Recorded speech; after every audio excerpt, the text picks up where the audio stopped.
This is the Omega Paw Roll and Clean Litter Box. It's basically 4 pieces of plastic: the top, the bottom, the grate, and the scoop. This is generation 5 of the litter box, as noted by the model number, NRA 20-1V5.0. NRA? Are they arming kittens and cats? No, this litter box is made in Canada. That's pretty interesting, but there's something more special about it. The litter box can be rolled, allowing for easier cleanup of kitty-cat mess. Assembly is not too bad, but it's important to make sure that the pieces line up.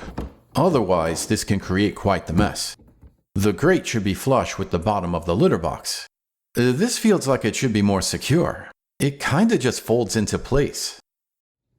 Once that's ready, the top can be snapped on. The latches should close easily. At first, they didn't. But then I just needed to realign the box. So that's tip number 1. Don't force it. If the box isn't closing easily, it might be misaligned.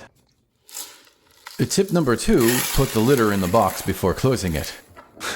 Once I got the box closed, I realized it was a bit awkward to fill the box. That's when the inspector showed up.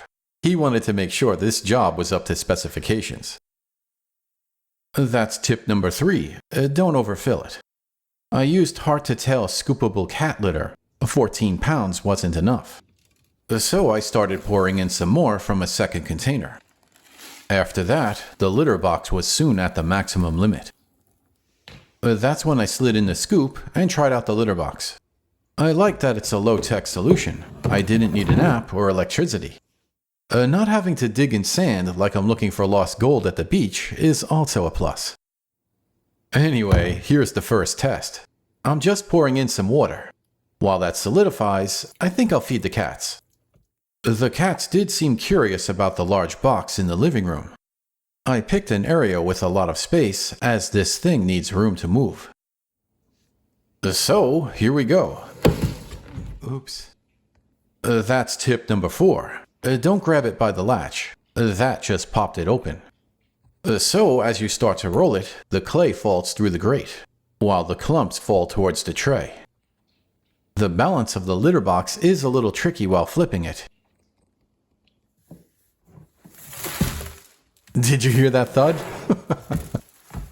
After the box is rotated, you're supposed to slap the bottom of it. This part was fun. I can pretend like I'm E. Honda in Street Fighter. Be careful though, that's tip number 5. The box can snap back like a spring. Using 2 hands is probably a good idea. And after my first attempt, it looks like I need some more practice. Some litter ended up on the floor.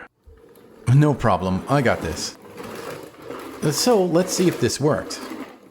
What? That's not right. I'm not sure what happened there. Well, let's try that again. Here's a fresh mess ready for testing.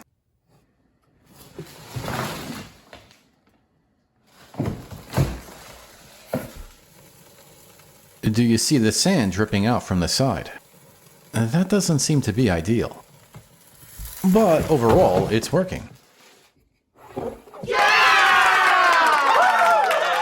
That's tip number 6. Don't let gravel get in the grooves. That grate needs to be firmly in position. I don't like how a little bit of litter is being wasted with each turn.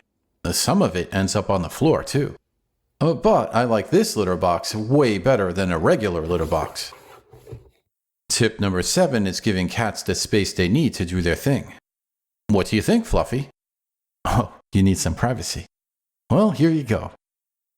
So that's the video. Hopefully this information helps you out. Thanks for watching.